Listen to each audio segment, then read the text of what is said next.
Everyone, I'm Anthony Winton, a research fellow in public international law here at BICL. I'm delighted to see so many long-standing friends of the Institute with us today, as well as plenty of new faces. So thank you very much all for coming. We're delighted that Judge Korner has agreed to give today's lecture and tackle such a fascinating and complex area. Considering not only vertically whether heads of state are immune from prosecution before international tribunals, however we define an international tribunal, which is an issue in itself, but also horizontally whether a head of state can be arrested by the authorities of another state and surrendered to an international tribunal. So yes, we're very honored Judge Korner's here. We're to lead us through these complex issues, ably supported by the wonderful Professor Philippa Webb. And so I'll hand over to Philippa to introduce the lecture. Thank you very much. Thank you very much, Anthony, and welcome to the annual Grotius lecture. We are honoured to have Joanna Korner, judge on the International Criminal Court and a leading expert in criminal law, both domestic and international. Judge Korner has practiced criminal law for more than 45 years and is a leader in the field. I think few lawyers in any jurisdiction could claim to have practiced criminal law so comprehensively. Judge Korner has served as a judge of the Crown Court of England and Wales, trying the most serious and complex criminal cases, as a barrister in numerous cases in the courts of England and Wales, as a senior prosecutor at the ICTY, leading trials of political and military leaders for genocide and crimes against humanity, and as the senior legal advisor to the chief prosecutor of Bosnia and Herzegovina. As you heard, tonight the topic is immunity and international criminal tribunals. It is a topic that stretches back to Nuremberg or even to Versailles, as we'll hear. And it's also in the news today, with heads of state in various countries being accused of international crimes and even being subject to international arrest warrants. Judge Korner, please. Thank you very much.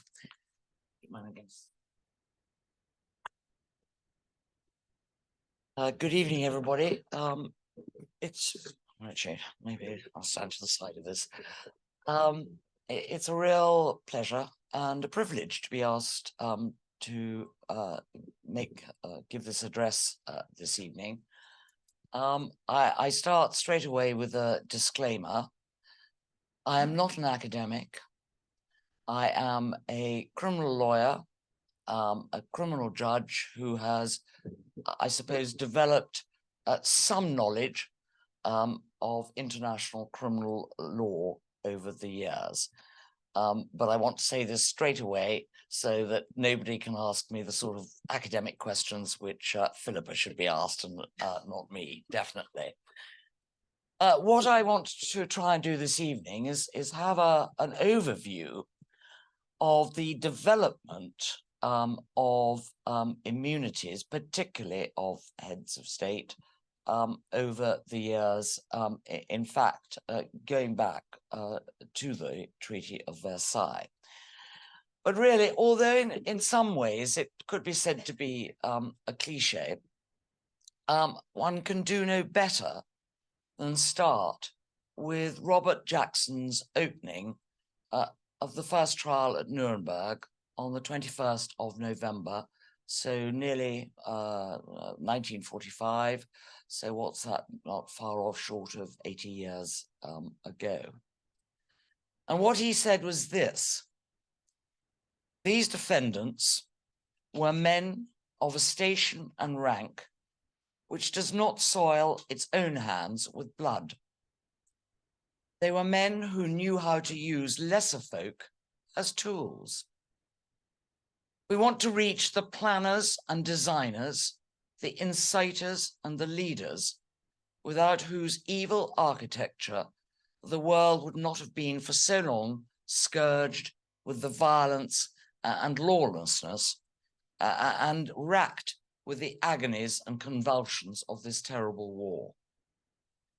The charter of this tribunal evidences a faith that the law is not only to govern the conduct of little men, but that even rulers are, as Lord Chief Justice Cook put it to King James, under God and the law. Of course, the idea that a state, any more than a corporation, commits crimes is a fiction. Crimes are always committed only by persons. Whilst it is quite proper to employ the fiction of responsibility of a state or corporation for the purpose of imposing a collective liability, it is quite intolerable to let such legalism become the basis of personal immunity.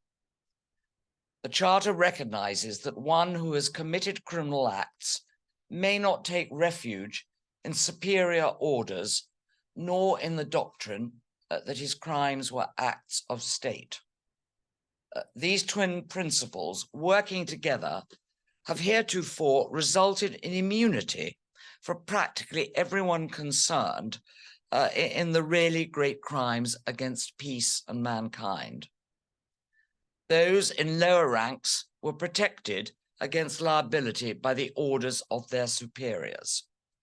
The superiors were protected because their orders were called acts of state. Under the Charter, no defense based on either of these doctrines can be entertained.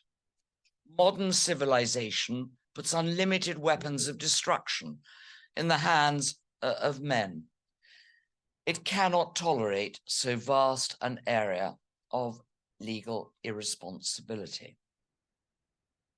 And in the judgment delivered on the 1st of October 1946, the court said this: it was submitted that international law is concerned with the action of sovereign states and provides no punishment for individuals, and further, that where the act in question is an act of state, those who carry it out are not personally responsible, but are protected by the doctrine of sovereignty of the state.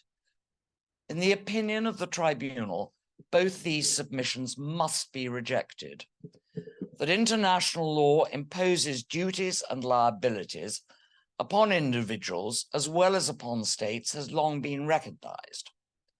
Crimes against international law are committed by men, not by abstract entities, and only by punishing individuals who commit such crimes can the provisions of international law be enforced. The principle of international law, which under certain circumstances protects the representatives of a state, cannot be applied to acts which are condemned as criminal by international law. And the authors of these acts cannot shelter themselves behind their official position in order to be freed from punishment in appropriate proceedings. I suppose the language of that prosecution opening in modern times, and certainly in this jurisdiction, has tended to be much less emotive. But the principles expressed by Jackson and by the trial chamber in delivering judgment could not be more relevant in the light of current events. Not just the headline-hitting conflicts, which we read about every day in the newspapers, certainly at present, but those which attract little public attention because the countries concerned have little economic or political influence. And one only has to think of places like Somalia and the Yemen. None of the conflicts there have graced the headlines for a very long time. The issuing by the pretrial chamber at the court at which I sit of an arrest warrant against the president of the Russian Federation has once again brought the controversial topic of immunities, which, as I say, has really become concentrated on one form of immunity, that of state officials, as they're defined in the Vienna Convention, and in particular, the head of state. That again has come to the forefront of international criminal law. As I shall hope, however, to demonstrate, the controversy has really become concentrated not on the issue of whether state officials have immunity from prosecution before international criminal tribunals, or whatever that may mean, but rather the obligation upon states to surrender those accused of international crimes to the jurisdiction of an international criminal tribunal. And so let me start with a brief look at the background to the modern run of cases at particularly the ICC. Traditionally, of course, customary international law granted absolute immunity to heads of state in respect of all criminal and commercial acts. And the change in approach really began with the Commission on the Responsibility of the Authors of the War and on Enforcement of Penalties, which in its report of the 29th of March 1919 to the Versailles Peace Conference, determined, and I quote, that rank, however exalted, including heads of state, should not protect the holder of it from personal responsibility. The Commission recommended that any peace treaty provide for an international tribunal to prosecute war criminals. And it proffered a series of acts which were deemed to be war crimes and grouped those acts into four categories. Category 3 was this, that offences committed by all persons of authority, including the German Kaiser, who failed to stop violations of laws and customs of war despite knowledge of those acts. And I don't suppose it comes as much surprise to anybody here that one of the most vociferous objectors, one of the countries that was the most vociferous objector to that particular plan was the United States, actually, and followed quite heavily by Japan. So nothing much happened there. That died a death. However, the UN War Crimes Commission, which was established 80 years ago on the 20th of October, 1943, in the report which it produced the following year, 1944, recommended the establishment of an international criminal court is of the greatest importance for the future, as it cannot be done, without it in the post-war world organization. Any organization for the maintenance of international order and peace is, in my opinion, not complete if it does not possess an international criminal court before which those persons who disturb or threaten to disturb international order or peace can be summoned, and by which they can, if need be punished or eliminated. Not altogether clear what eliminated means in this context. According to a number of commentators, and in particular Daniel Plesch, in his book Human Rights After Hitler, Hitler was put on the first list of war criminals to be indicted. In fact, I think there were 9 separate indictments that were proposed. In October of 1944, the chairman wrote to the Foreign Secretary, Anthony Eden, to ask him, and again I quote, to take the necessary steps to convene in the near future a diplomatic conference to consider, and if thought fit, to conclude a convention for the establishment of a United Nations War Crimes Court. And of course, what followed from these recommendations was the establishment of the 2 international military tribunals. The first, that at Nuremberg, the charter signed on the 8th of August of 1945. Article 7 said the official position of defendants, whether as heads of state or responsible officials in government departments, shall not be considered as freeing them from responsibility or mitigating punishment.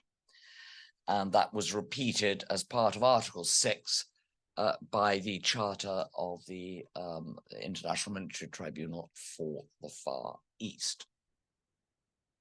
The trials, the establishment of these tribunals was followed by the Nuremberg Principles enacted in 1956. Principle 3, the fact that a person who committed an act which constitutes a crime under international law acted as head of state or responsible government official does not relieve him from responsibility under international law. And there really matters remained until the advent of the ICTY, the Yugoslav Tribunal, and ICTR, the Rwanda Tribunal. And both tribunals, in their respected statutes, approved by the United Nations, and it's one of the arguments why they're said to be the first truly international criminal courts. The official respective statutes made it clear the official position of any accused person, whether as head of state or government or as a responsible government official, shall not relieve such person of criminal responsibility nor mitigate punishment. Were respectively Articles 7.2 and 6.2 of the two statutes.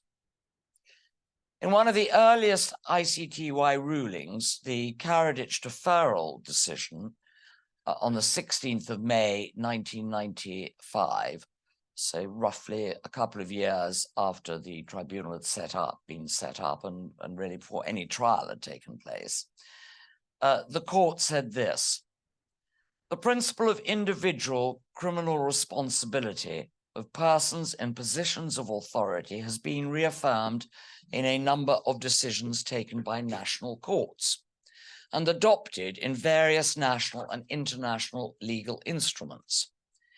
It follows from the above principle that the official capacity of an individual, even de facto in a position of authority, whether as a military commander leader or as one in government, does not exempt him from criminal responsibility and would tend to aggravate it.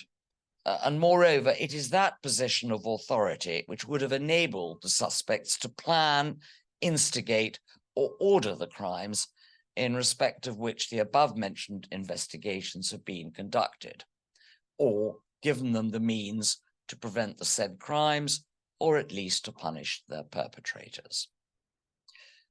Thereafter, as everybody knows, and I'm not going to spend any time on that, Milosevic and Karadzic were tried at the ICTY.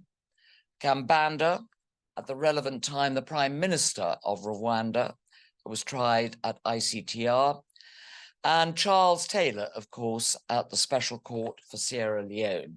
That court enacted a similar provision to those of ICTY and ICTR. And in 2004, the appeals chamber of the court, the Sierra Leone court, ruled that personal immunity did not apply.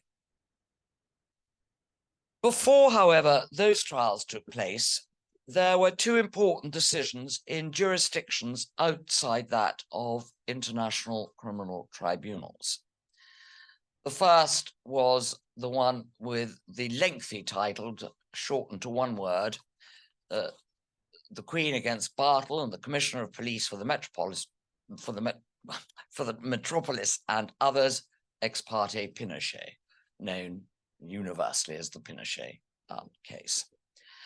The seesaw nature of those proceedings resulted, in fact, as I think most people know, and probably everyone in the audience here, resulted in two hearings of the House of Lords.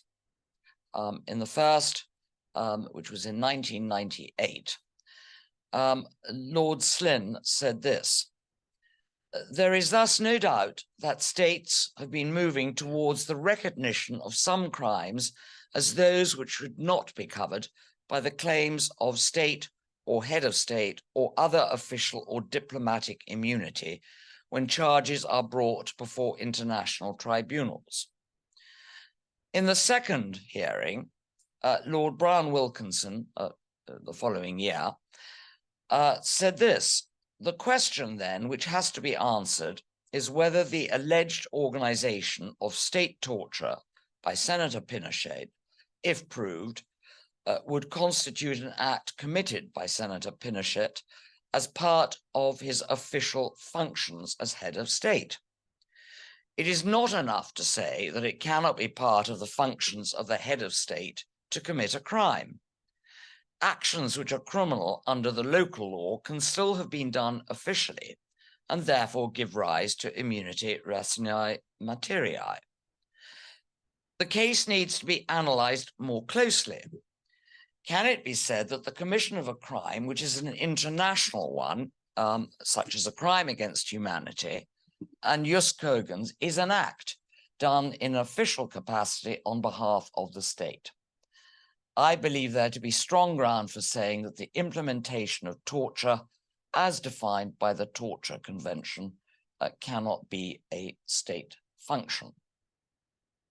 And at about roughly the same time, a few years later, in 2002, the International Court of Justice was faced with a request by the Congo to annul an arrest warrant issued by an investigating judge in Belgium for the Congolese Minister of Foreign Affairs on charges of war crimes, commonly called the arrest warrant case.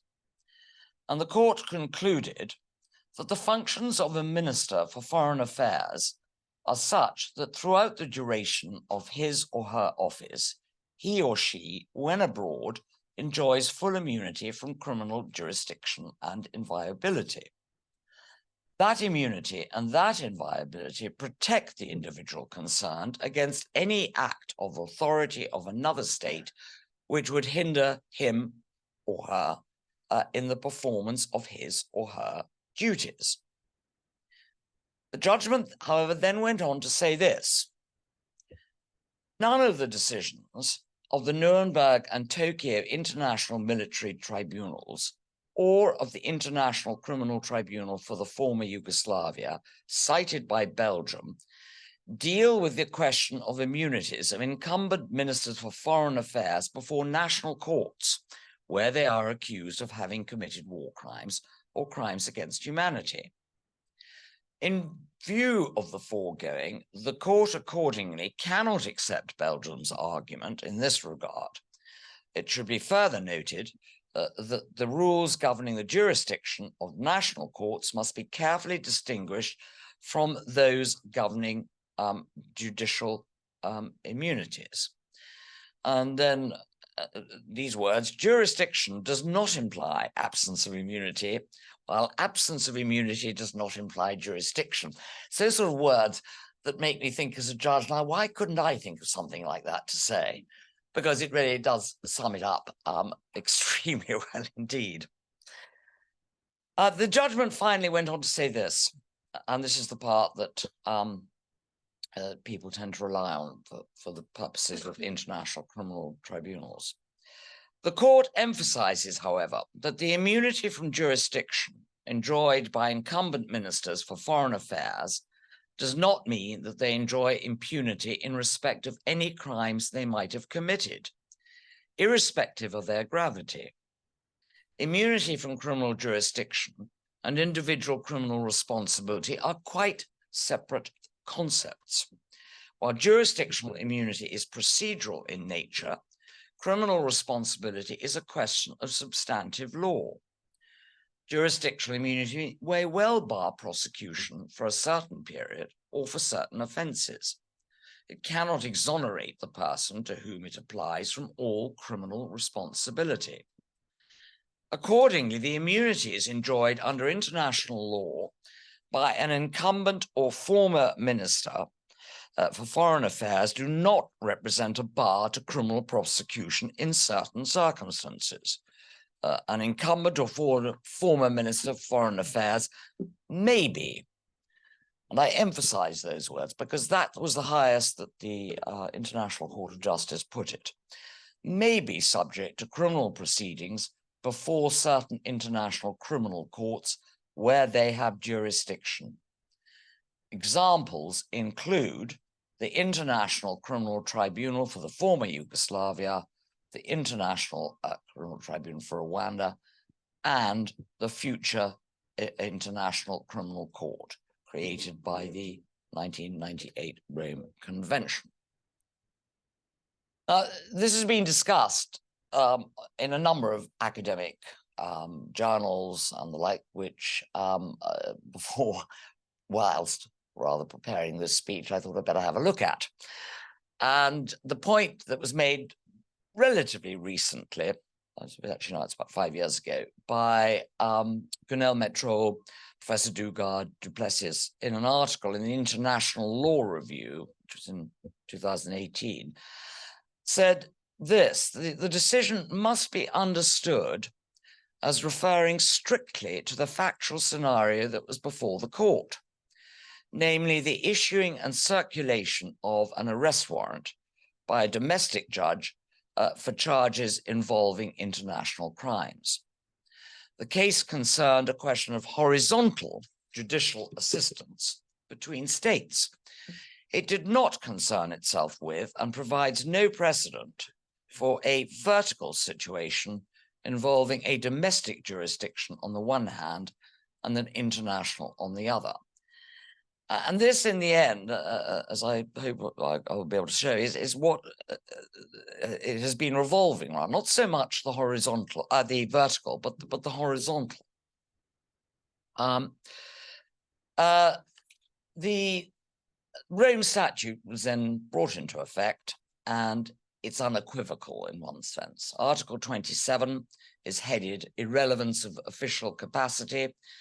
It says, first, in subsection 1, the statute shall apply equally to all persons without any distinction based on official capacity. In particular, official capacity as head of state or government, a member of a government or parliament, an elected representative or a government official shall in no case exempt a person from criminal responsibility under the statute, nor shall it in and of itself constitute a ground for reduction of sentence. In effect, it repeated the words from the Nuremberg and Far East Tribunal punishment.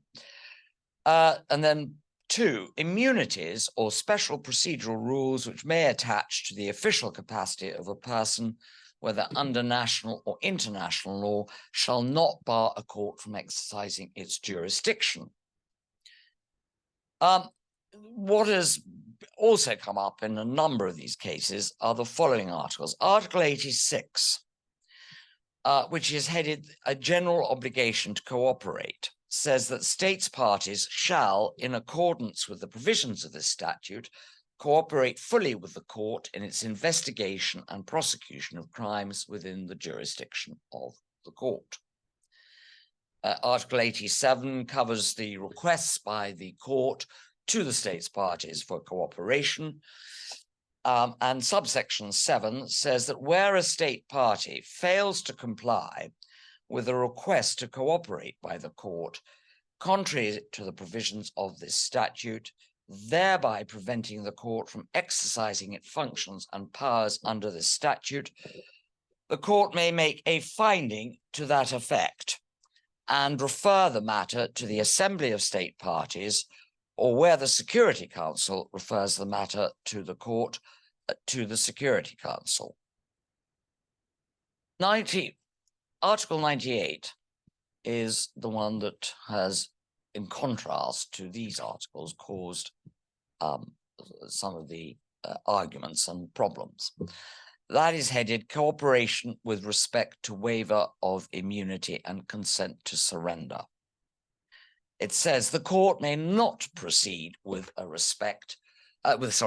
request for surrender or assistance, which would require the requested state to act inconsistently with its obligations under international law with respect to the state or diplomatic immunity of a person or property of a third state, unless the court can first obtain the cooperation of that third state for a waiver of the immunity.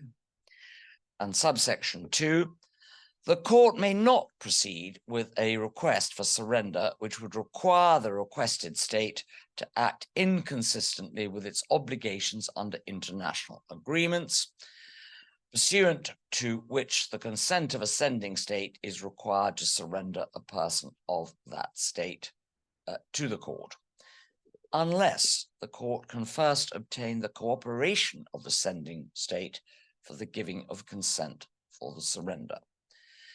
And allied to that article is Rule 195. When a requested state notifies the court that a request for surrender or assistance raises a problem of execution in respect of Article 98, the requested state shall provide any information relevant to assist the court in the application of Article 98. And any concerned third state or sending state may provide additional information. And finally, and again, somewhat controversially, under Article 119(1), the statute says any dispute concerning the judicial functions of the court shall be settled by a decision of the court, not by the states involved in the request to surrender and the like, but by the court itself. So I turn, and this is really, I think, where the problem has arisen, to the line of ICC cases. Warrants of arrest, which have been made public, include Omar al-Bashir, the president of Sudan. The warrant was issued in 2009. Ahmed Haroun, the minister of the Interior of Sudan. Laurent Gbagbo, president of the Côte d'Ivoire. Gaddafi, president of Libya. Kenyatta, president of Kenya. William Ruto, deputy president of Kenya. And of course, finally, Vladimir Putin, president of the Russian Federation. Gbagbo was tried and acquitted at the end of the prosecution case. Gaddafi died. Kenyatta and Ruto surrendered themselves, and the charges against Kenyatta were withdrawn on the basis of a failure by Kenya to cooperate with the ICC. Ruto actually stood trial, but the trial was halted by the chamber at the close of the prosecution case, as indeed was the trial of Gbagbo.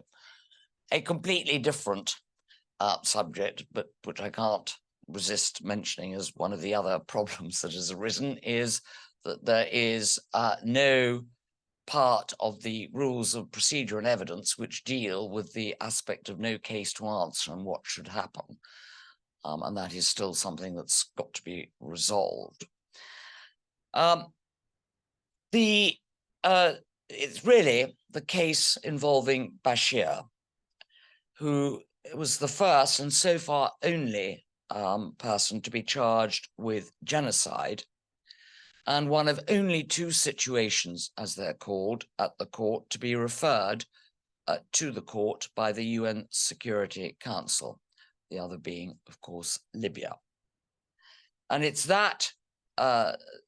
Bashir which has given rise to the bulk of the jurisprudence. Until he was overthrown by a coup in 2019, Bashir, undeterred by the warrant of arrest that had been issued, traveled to a number of different countries, largely in Africa. For example, Chad, the Democratic Republic of the Congo, Kenya, Malawi, South Africa, Uganda, and eventually, and really most notoriously, to Jordan. All of the countries are, in fact, state parties. Obviously not Sudan, but the other countries to which he traveled. And the first case which came before the court was in respect of Bashir's travel to Malawi in October of 2011 to attend a summit meeting. He was not arrested. Malawi was asked before any further steps were taken to give an explanation. And they said this: the ministry wishes to state that in view of the fact that His Excellency al-Bashir is a sitting head of state, Malawi accorded him all the immunities and privileges guaranteed to every visiting head of state and government. These privileges and immunities include freedom from arrest and prosecution within the territories of Malawi. And they added this, in line, they said, with the established principles of public international law and in accordance with the Immunities and Privileges Act of Malawi. The ministry further wishes to state that Sudan, of which His Excellency President al-Bashir is head of state, is not a party to the Rome Statute, and in the considered opinion of the Malawian authorities, Article 27 of the statute, which inter alia waives the immunity of the heads of state and government, is not applicable. Well, the pretrial chamber was then asked to issue a ruling pursuant to Article 87.7, in other words, the reporting of the failure to cooperate. And indeed, it was headed on the failure by the Republic of Malawi to comply with the cooperation requests issued by the court with respect to the arrest and surrender of Bashir.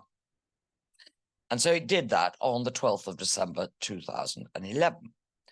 Having reviewed, as I have, the historical background to all of this, because it was one of the first decisions, it said this: the Chamber finds that the principle in international law is that immunity of either former or sitting heads of states cannot be invoked to oppose a prosecution by an international court. This is equally applicable to former or sitting heads of states not parties to the statute, whenever the court may exercise jurisdiction. The Chamber notes that there is inherent tension between Articles 27.2 and 98.1 of the statute, and the role immunity plays when the court seeks cooperation regarding the arrest of a head of state. The Chamber considers that Malawi, and by extension the African Union, are not entitled to rely on Article 98.1 of the statute to justify refusing to comply with the cooperation requests. It is facially inconsistent for Malawi to refuse to surrender a head of state prosecuted for orchestrating genocide, war crimes, and crimes against humanity. And this, to interpret Article 98.1 in such a way so as to justify not surrendering Bashir on immunity grounds, would disable the court and international criminal justice in ways completely contrary to the purpose of the statute that Malawi has ratified. Finally, the judgment ended. The Chamber finds that customary international law creates an exception to head of state immunity when international courts seek a head of state's arrest for the commission of international crimes.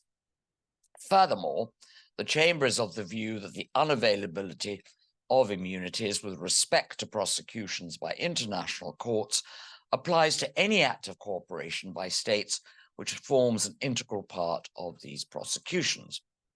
And they did, in fact, refer Malawi to the Assembly of State Parties and the Security Council.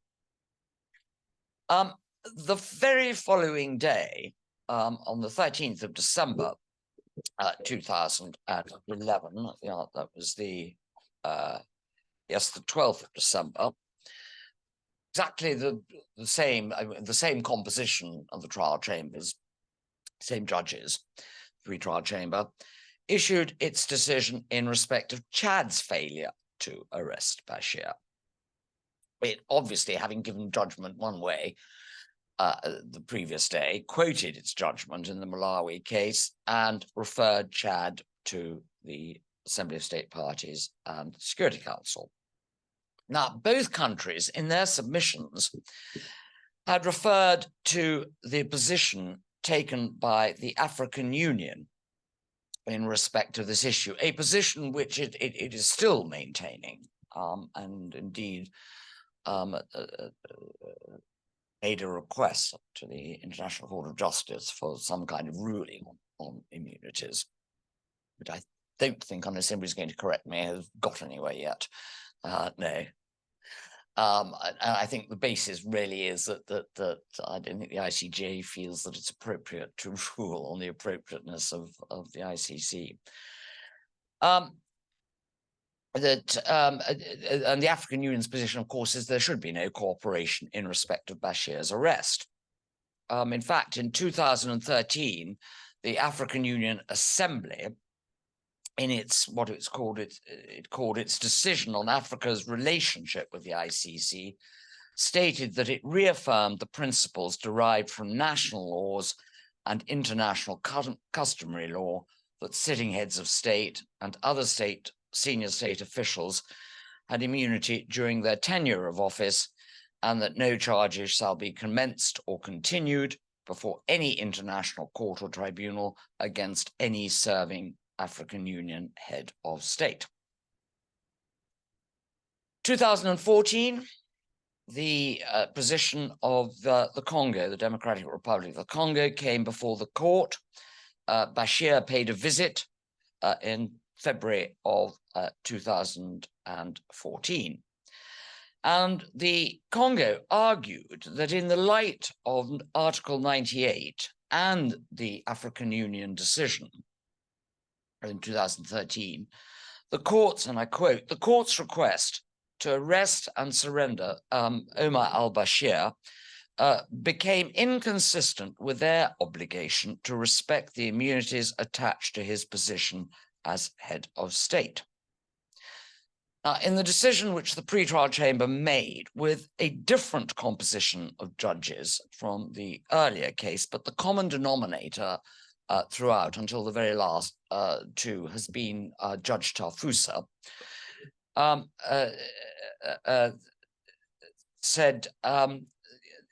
gave a different rationale for reporting the DRC to the Assembly of State Parties. In effect, the court, in contrast to the earlier decisions, accepted that, and I quote, when the exercise of jurisdiction by the court entails the prosecution of a head of state of a non-state party, the question of personal immunities might validly arise. If anybody wants to go and look this up, that's paragraph 27. However, it found that by issuing resolution 1593, which was the resolution that reported, referred the situation in Sudan to the court, the Security Council decided that the government of Sudan shall cooperate fully with and provide any necessary assistance to the court and the prosecutor pursuant to this resolution. And the judgment went on to say, since immunities attached to Omar al-Bashir are a procedural bar from prosecution before the court, the cooperation envisaged in the said resolution was meant to eliminate any impediment to the proceedings before the court, including the lifting of immunities. Any other interpretation would render the Security Council decision requiring that Sudan cooperate fully and provide any necessary assistance to the court senseless. That was the first time that that was raised and said.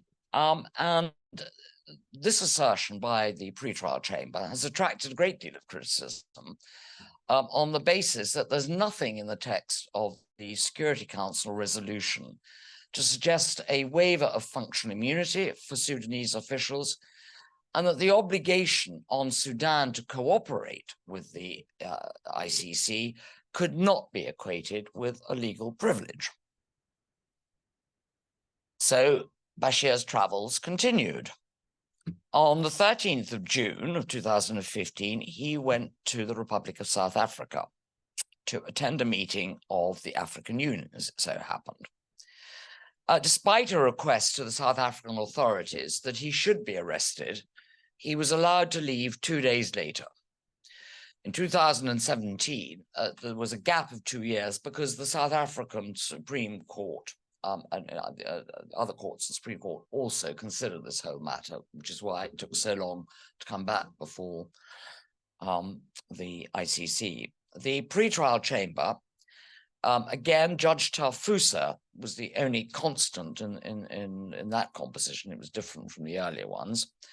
Ordered a hearing to be held as to whether South Africa was in violation of Article 87.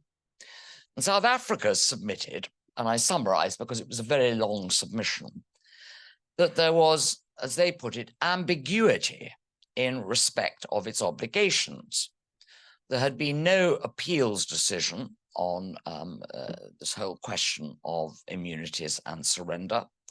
There was an inconsistency between the decisions which had been rendered, that it was questionable whether the referral by the Security Council could override the immunities attaching to heads of states, and that in any event, it was not possible to infer such an intention from the terms of the resolution.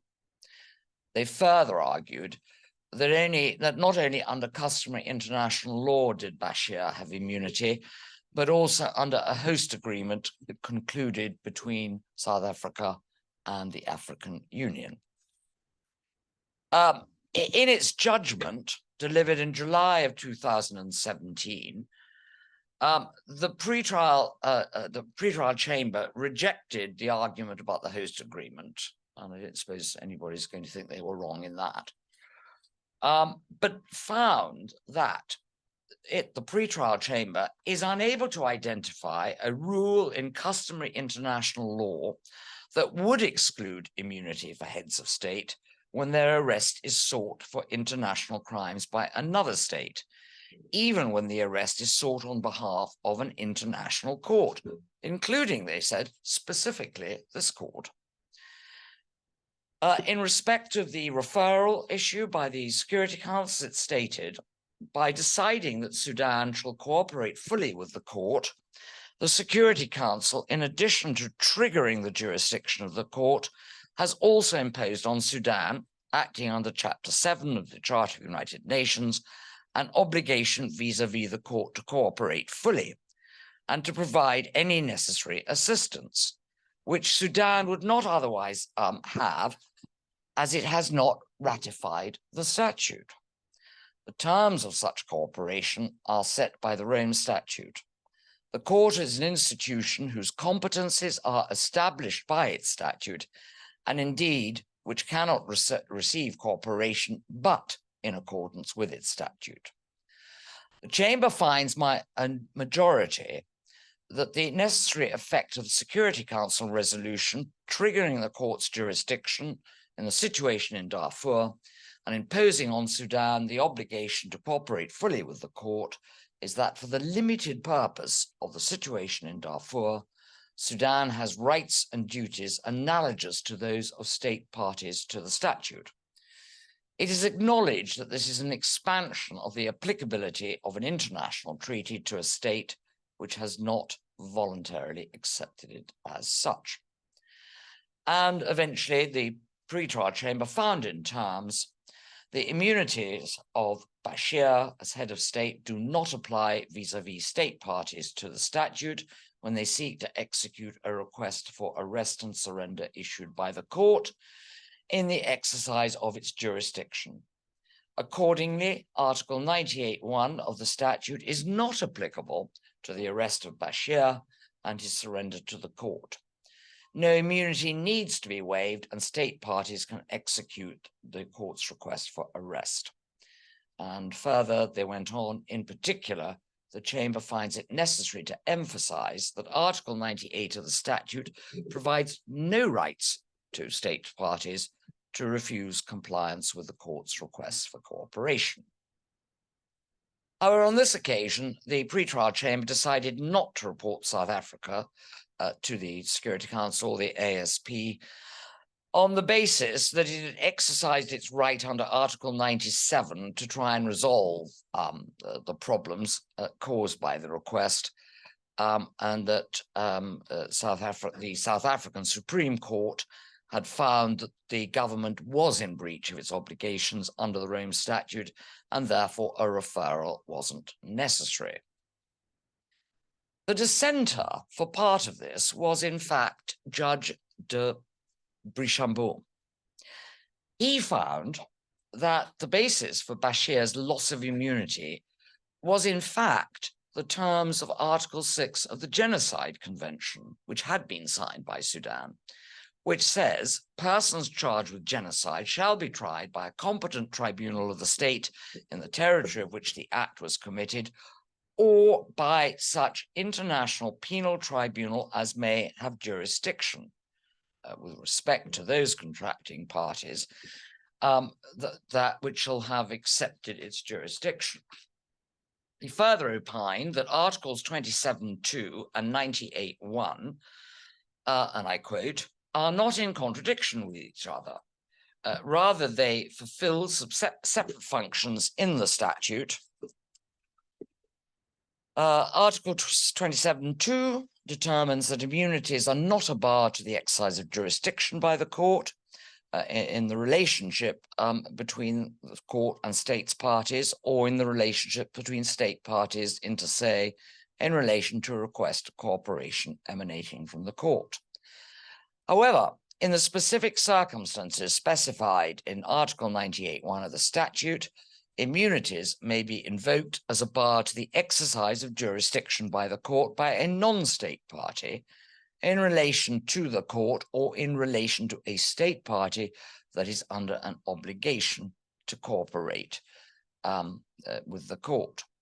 And he concluded, helpfully, the question regarding the status of Sudan pursuant to the adoption of the UN Security Council resolution, the current state of the law does not allow a definite answer to be reached in relation to the question of whether this resolution removes the immunities of Bashir. And finally, in this conversation he could be said to be having with himself, he considered, in the context of immunities, what is an international court, the great question of our times.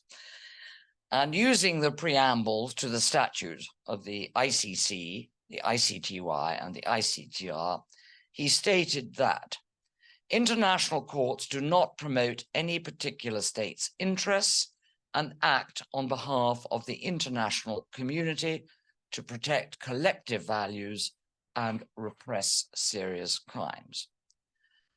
However, he concluded on that, having discussed all this, that again, it's not possible to make a firm finding on the matter. So as far as he's concerned, there's still no answer. On the 29th of March, and we come now to the final act in this saga. On 29th of March 2017, Bashir attended a summit meeting of the Arab League in Jordan. Jordan made no attempt to arrest him. In December of 2017, the pre-trial chamber, with exactly the same composition as for the South Africa decision, that is to say, it was certainly Brichambault and Chung, and I can't now remember who the third was. And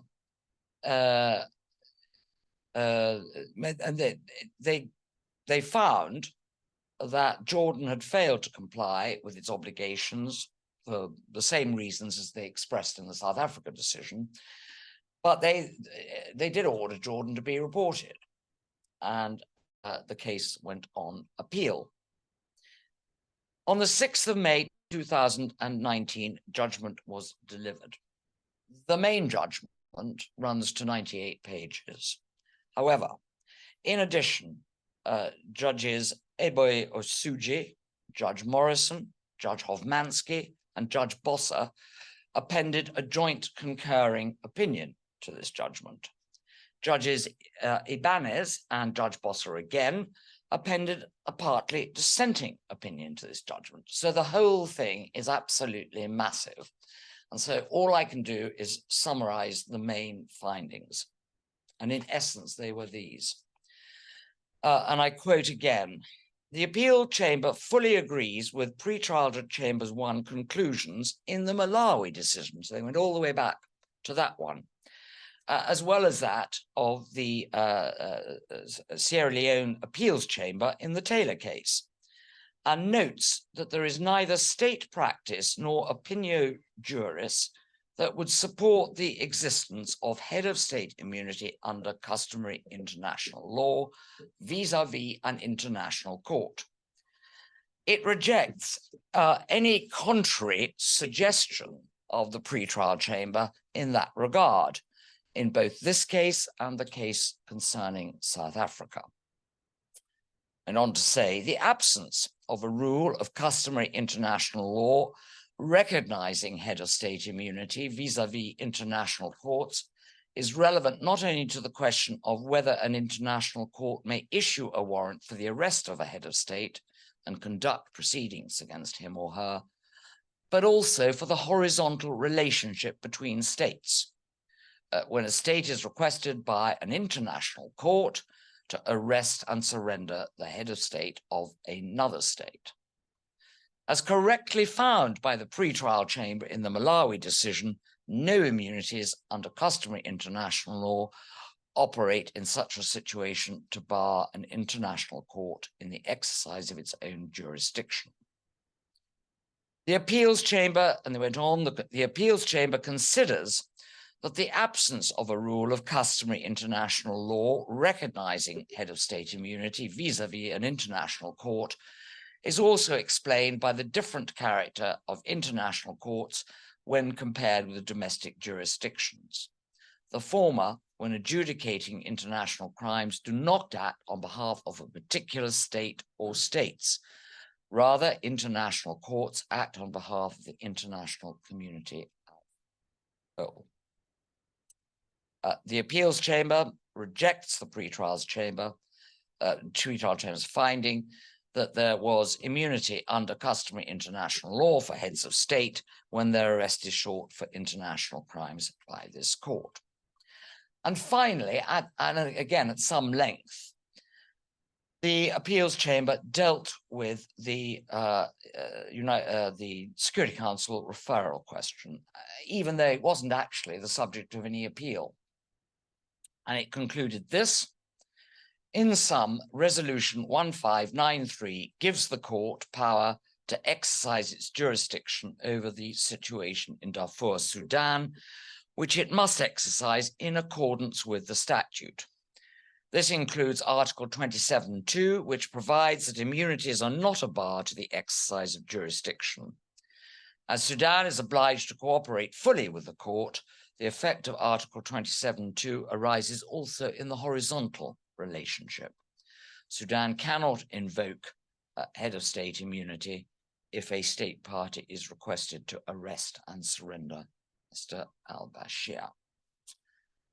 It did, however, reverse the pretrial chamber's decision to refer Jordan to the council on the basis, as it said, that the pretrial chamber had abused its discretion by declining to treat Jordan in the same way as South Africa. And the last, I suppose, actually, yes, that was the last act in this saga. The last final act was a rather unusual one for the court. As a result of the fury of academic response to this judgment, the appeals chamber issued what they called a question and answer document to further try and explain its decision. They thought that was going to calm things down. They made a great mistake, because the fury was intensified, because they said this was, some of the commentators said it was an improper way to expand on their judgment. So that is, as I say, a quick look at some of the salient points of what's been happening. One of the many complaints leveled against the International Criminal Court is the relatively few cases that it's tried in its 21-year plus existence. And in this respect, it's unfavorably compared with ICTY. Now, ICTY, whilst not having its own police force, was able to rely on the services of an occupying international military and police force in Bosnia, and on strong support from the international community. And the stark reality that the ICC has no such assistance, it was actually made clear right from the Congo decision, where in paragraph 33, the pretrial chamber highlighted that difference. They said the chamber wishes to reiterate that unlike domestic courts, the ICC has no direct enforcement mechanism in the sense that it lacks a police force. As such, the ICC relies mainly on the state's cooperation, without which it cannot fulfill its mandate. And if, as was said, international courts act on behalf of the international community to protect collective values and repress serious crimes, then, as the appeals chamber stated in the Jordan decision, this is paragraph 122, the court's jurisdiction must be effective.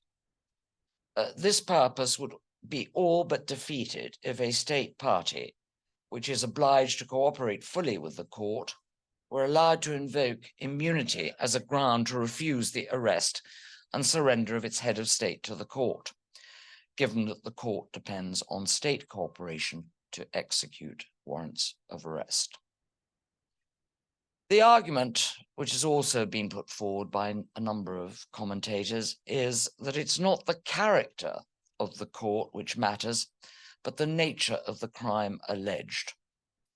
And decisions not only of the ICC, but of domestic courts, such as the Supreme Court of South Africa, suggest that it has become accepted that immunity cannot exclude prosecution for international crimes before, and I underline the words, a competent tribunal.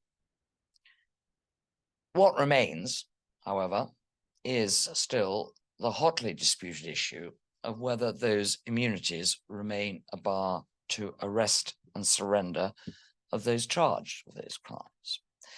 And if I may end finally on a lighter note, I don't know how many of you here are film buffs. You certainly won't have seen the film when it came out because it was in 1927 and it was the first talking picture, The Jazz Singer. And the first words, I think, after some music being played, that was said on the screen by the lead actor, Al Jolson, was, "You ain't seen nothing yet." And you may think that that is the situation as regards immunities. Thank you all very much.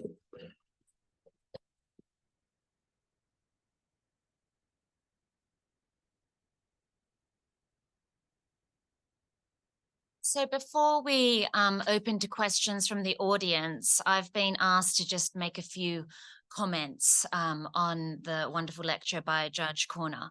And I'll start by applying the principles and case law that she's explained to a hypothetical of the immunity of President X. So before the ICC for allegations of war crimes, crimes against humanity and genocide, assuming other jurisdictional criteria are met, we've heard that President X would not have immunity due to the al-Bashir appeals judgment and the operation of Article 27(2). If he or she was charged with aggression, there's an additional complication because the states of nationality of President X and of the territory where the alleged aggression occurred would have to ratify the statute, ratify the aggression amendments, and not opt out of the court's jurisdiction. So a higher hurdle there. If President X was brought before a national court, they would likely be immune due to the weight of state practice and opinio juris, because of what we are told in the ICJ arrest warrant judgment, and what is said in the current ILC draft articles on immunity of foreign officials from criminal jurisdiction with respect to people who enjoy immunity ratione personae, head of state, head of government, and foreign minister. And this would seem to hold true not just for their prosecution, but for other acts of constraining authority, such as an arrest warrant from another domestic jurisdiction. Then we come to the other international court, as you said, the big question. What would President X's immunity be in that situation? And it really depends on how that international court is created and composed. And I go back to what Judge Korner quoted from the ICJ arrest warrant, famous paragraph 61, where the court said the immunities enjoyed by an incumbent or former foreign minister, and this would equally apply to a head of state, may be subject to criminal proceedings before certain international criminal courts where they have jurisdiction. And then giving the examples of the ICTY, ICTR, and the future ICC. In my view, this is quite a narrow class of international court. It would seem that the personal immunity of President X would not apply where the international court has a statute or treaty expressly or implicitly removing their immunity, and that the state of President X is bound by that instrument. Now, how may they be bound? By a UN Security Council resolution, by obviously some form of consent to the creation of that court and its jurisdiction. And just to make this classification point good with a few examples drawing on what Judge Korner has stated.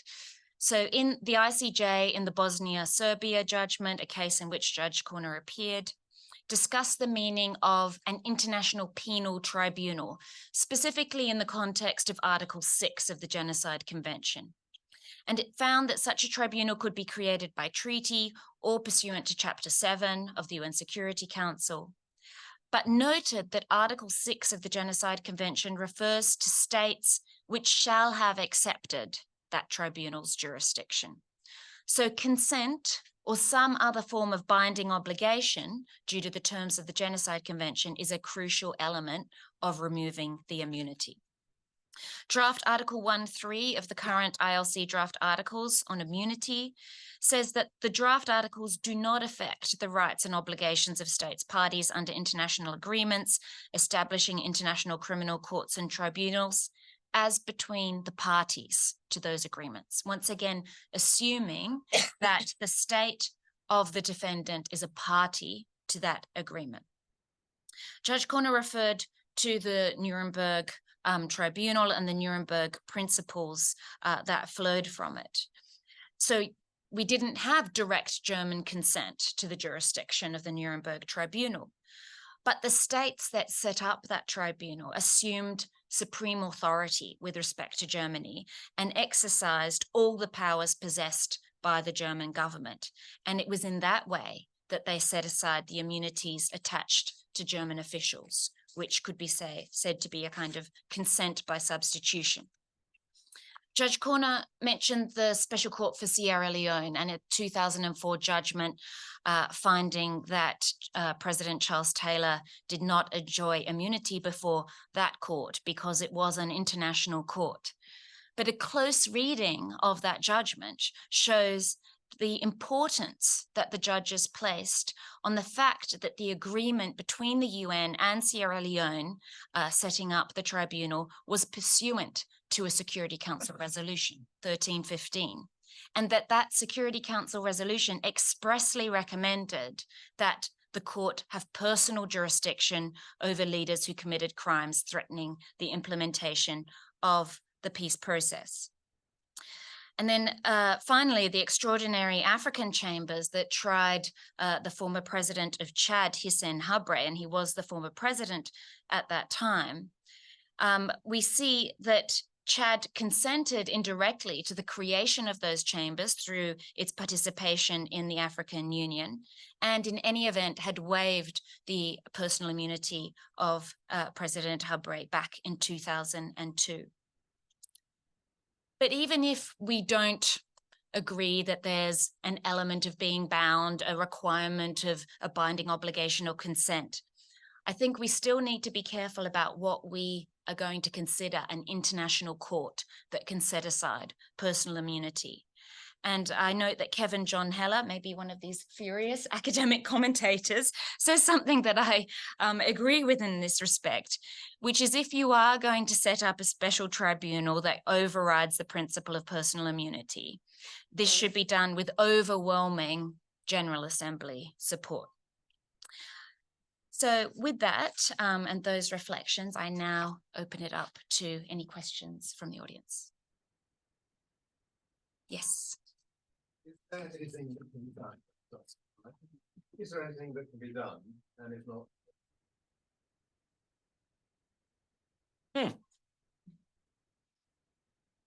by anything that can be done, you mean to resolve the various contradictions? Well, I mean, this is, of course, in reality, these decisions are pragmatic ones, rather than looking at law. I think this is not the last we've heard of it, clearly, and I think that there's going to have to be another decision, or I don't know, but I mean, from what case where the whole aspect and everything that was said and has been said by the communists is actually properly resolved. At the moment, I did.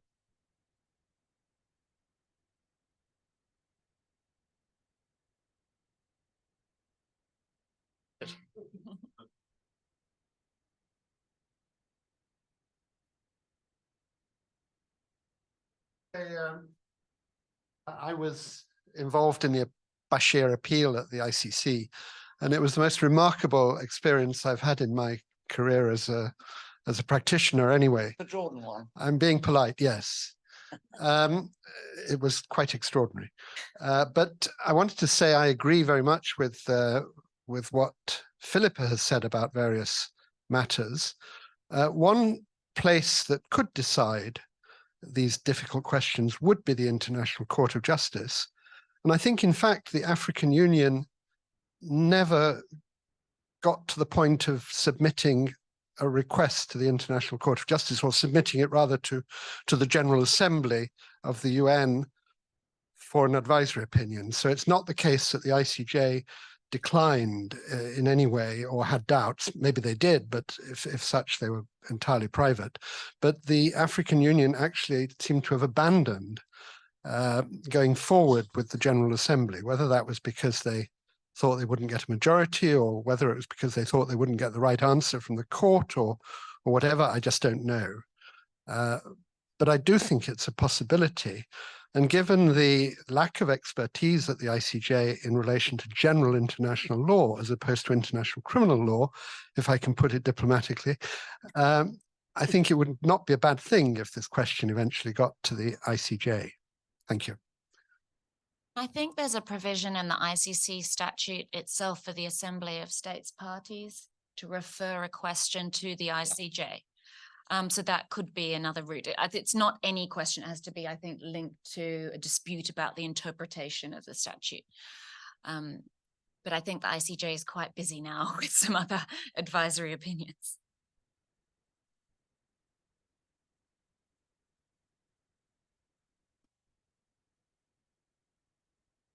So I'm totally not in criminal law. I'm in IP law, so this is totally left field for me. But I'm actually We interested. need you more than we need anybody else at the moment after the crash of our systems.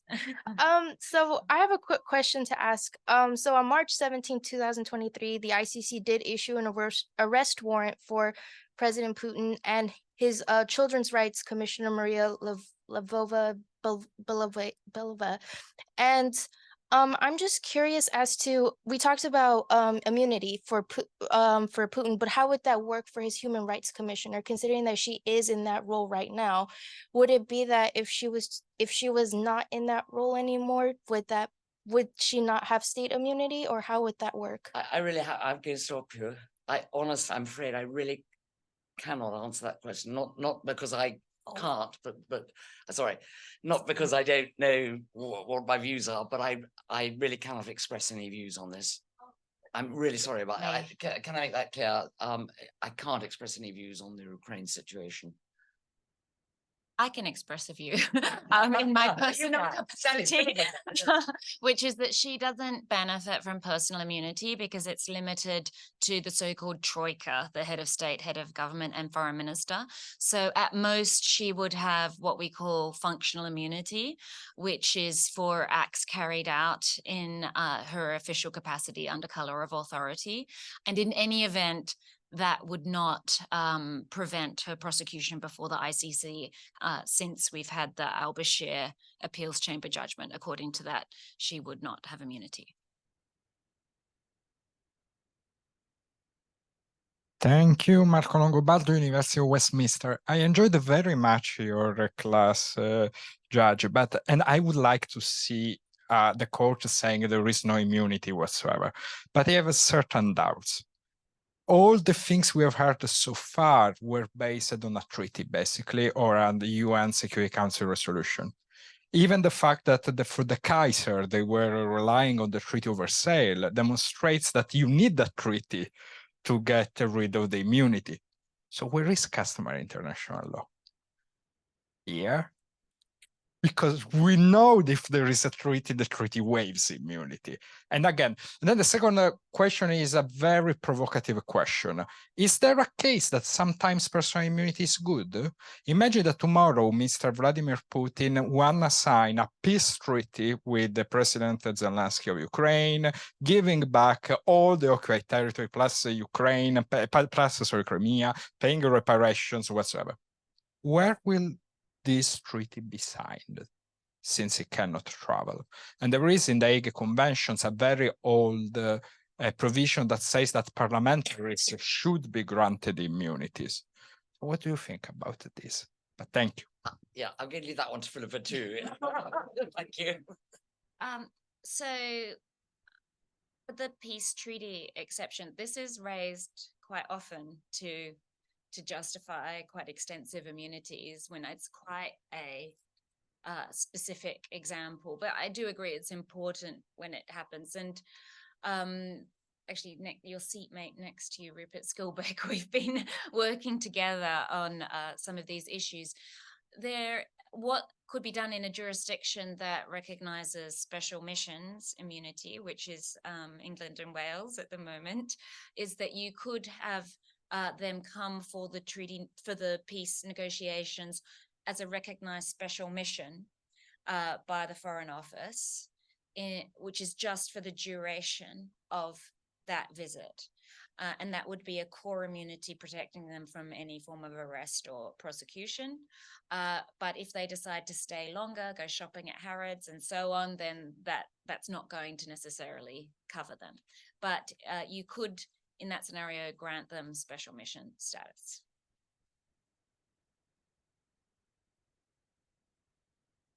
Rupert Skilbeck, I'm the Director of Redress and a trustee of BICL as well. I always wonder if we slightly obsess about heads of state when it comes to international criminal justice. We talk a lot about the Nuremberg trial, but we forget the 12 follow-on trials where 1,400 people were convicted, 200 were executed, where they went down to a much lower level of those who bore responsibility. And often for survivors, they can often be more interested in the actual direct perpetrators.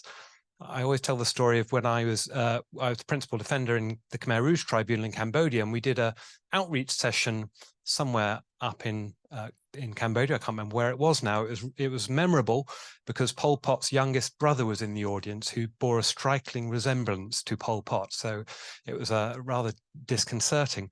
But someone stood up in the middle of the discussions about what was good. We had someone from the defense, myself, the prosecutor, a judge, explaining what the tribunal would do. And a man stood up and said, "That man over there murdered my wife. What are you going to do about it?" And we said, we're going to do nothing, because we're only going to try the 5 who bear the greatest responsibility, who are seen as the senior officials. And so there is this perhaps, yes, it's important that heads of state are tried, and so the two must go together, but it's worth bearing in mind that while the ICC has convicted 5 people, convictions for universal jurisdiction across Europe at the moment are running at about 20 to 30 per year. There are 2,500 open investigations for UJ, and those cases, only a handful of those are dealing with people at the very top. There's a slight risk that you end up with a rather distorted prosecution strategy, which is those who are available to be prosecuted rather than those perhaps should be prosecuted. But I think it's very important when we look at the broader picture, and the question that came right at the beginning, what can we do to mend it, perhaps is to take a broader view of international criminal justice, that it's not just about the heads of state, but it's about others who bear responsibility as well. I mean, as you know, Rupert, I mean, in Bosnia in particular, it's been an ongoing battle that ordinary people who suffered say, I see the man who's responsible for ordering the murder of my, the whole family still walking down the street. And it is a terribly difficult problem. But if the idea is to deter those who are in power, and not just the head, I agree, not just the heads of state, but those who hold the power, from ordering others or inciting others or persuading others to commit these crimes, then those are the people that you need to show that the international community is going to go after. And I think that's the real. Whether or not deterrence works is a completely different subject. But I think that's why. But I think also there's been quite a lot of discussion now as to whether the ICC the prosecutor's office should start looking at lower level perpetrators and build the cases, as did ICTY.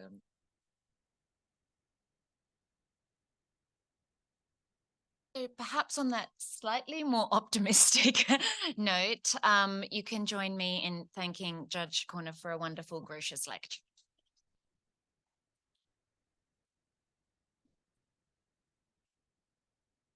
And I believe everyone is now invited downstairs for a reception.